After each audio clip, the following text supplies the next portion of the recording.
2026 का धमाकेदार आगाज 28 मार्च 2026 হবে একই ওপেন মোকাবলা বেঙ্গালুরু কেএম চিন্নাস্বামী স্টেডিয়ামে আরসিবি বাম এসআরএইচের মধ্যবর্তী হবে।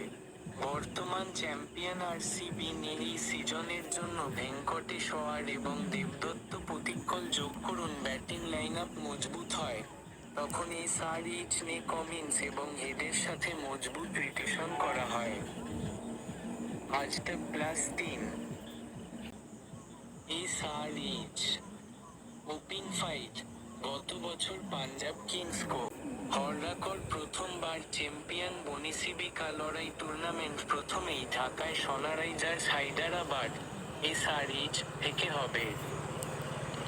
আরসিবি এর শক্তিশালী সুরেনা রৈনা নেসিবি কি ব্যাটিং এর শর্টেড উইন্ডেজ দলে পরিক্কল রিটার্ন হয়েছে এবং ভেন শোয়ার যোগ করে। एसआरएच का स्क्वाड। एसआरएच ने कप्तान PAT Cummins, Travis head, Abhishek Sharma এবং হেনরিক ক্লাসেন যেমন তুফানি খেলোয়াড়দের রিটেন করা।